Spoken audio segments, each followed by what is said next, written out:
राधे राधे दोस्तों। आज सुनते हैं गुरुवार व्रत कथा। प्राचीन समय की बात है। किसी राज्य में बहुत बड़ा प्रधानी प्रतापी राजा रहता था और वो निर्धन लोगों की मदद करता था। लेकिन उसकी रानी को यह बात अच्छी नहीं लगती थी। वह न तो दान देती थी, न ही व्रत करती थी। राजा को भी मना करती थी। एक बार राजा वन में चले गए, तब रानी उसकी दासी महल में अकेली थी। तभी बृहस्पति देव साधु का रूप धारण कर राजा के दरवाजे पर भिक्षा मांगने आए। फिर रानी से भिक्षा मांगी तो रानी ने कहा, साधु महाराज, मैं इस दान पुण्य से तंग आ गई हूँ। आप कोई ऐसा उपाय बताएं जो मैं आराम से रह सकूं। साधु ने कहा, हे देवी, तुम तो बहुत विचित्र हो। धन से तो सभी सुखी हैं। अगर धन अधिक है तो कुंवारी लड़कियों का ब्याह करवाओ, निर्धन को दान दो, बाग बगीचे का निर्माण करवाओ। तुम्हारे दोनों लोग सुधर जाएंगे। रानी बोली, मुझे तो ऐसे धन की आवश्यकता ही नहीं है जो मैं दान में दे सकूं। फिर साधु ने कहा, अगर ऐसी ही इच्छा है तो मैं जैसे कहता हूँ तुम वैसे ही करो। गुरुवार के दिन अपने घर को गोबर से लीपना, अपने बालों को धोना। राजा से कहना वो गुरुवार को हजामत बनवाए। भोजन में मांस मदिरा बनाए। कपड़े धोबी के यहाँ धुलने देना।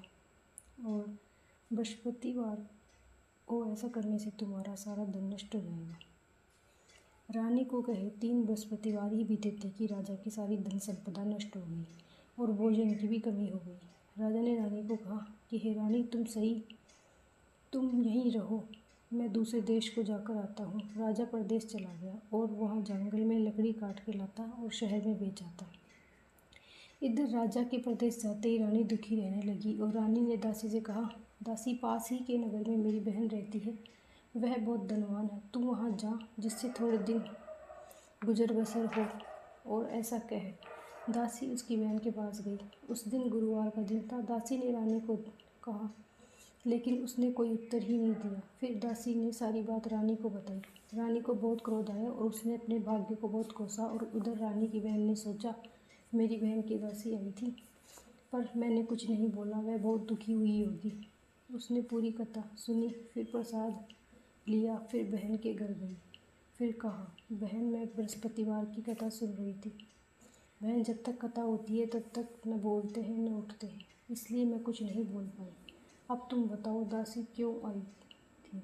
बहन ने, मैं तुमसे क्या बताऊं, क्या छुपाऊं? बहन, हमारे घर में अन्न का एक दाना भी नहीं है। ऐसा कहते ही रानी की आंखों में आंसू आ गए। फिर उसने मेरी बहन को पिछली बातें बताई। रानी की बहन बोली, देखो बहन, भगवान बृहस्पति देव सबकी ही मनोकामना पूर्ण करते हैं। देखो, शायद तुम्हारे घर में अनाज हो। पर रानी को विश्वास नहीं हुआ। पर बहन के आग्रह करने पर उसने दासी को अंदर भेजा तो उसने सचमुच उसे अनाज का घड़ा मिला। उसे देखकर रानी हैरान हुई। दासी ने रानी से कहा, जब हम भोजन नहीं मिलता था तो हम व्रत ही करते थे, इसलिए इनसे व्रत की कथा भी पूछ ली जाए और विधि भी पूछ ली जाए, बाकी हम भी व्रत कर सके। रानी ने अपनी बहन से पूछा।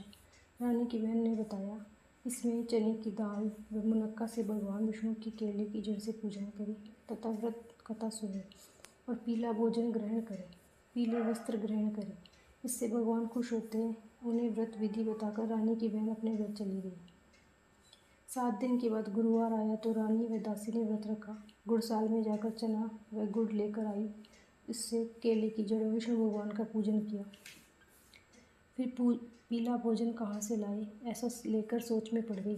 लेकिन उन्होंने व्रत रखा था तो बृहस्पति देव उनसे प्रसन्न हुए और वो एक साधारण व्यक्ति का रूप धारण कर आए तथा 2 थालों में सुंदर पीला भोजन लेकर आए और दासी को देकर चले गए। फिर रानी और दासी ने मिलकर पीला भोजन ग्रहण किया। उसके बाद वे सभी गुरुवार का व्रत और पूजन करने लगे। बृहस्पति की कृपा से उनके पास पहले जैसा धन दौलत सब हो गया, परंतु रानी फिर से पहले के जैसे आलस करने लगी। फिर दासी ने कहा, देखो रानी, तुम पहले की भी इसी प्रकार आलस करती थी, इस कारण धन नष्ट हो गया था और अब बृहस्पति की कृपा से हमें फिर से धन मिला है, तो ऐसा क्यों करती हो? तो हमें दान पुण्य करना चाहिए, धन को शुभ कार्यों में खर्च करना चाहिए, जिससे कुल का यश बढ़ेगा, स्वर्ग की प्राप्ति होगी। दासी की बात मानकर रानी अपना धन शुभ कार्यों में दान करने लगी, जिससे पूरे नगर में उसका यश फैल गया। दोस्तों, ये थी बृहस्पतिवार की कथा। कथा के बाद आरती करनी चाहिए, प्रसाद वितरण करना चाहिए। अगर ये व्रत कथा आपको अच्छी लगी हो तो लाइक, सब्सक्राइब, कमेंट में जय माता दी ज़रूर लिखिए।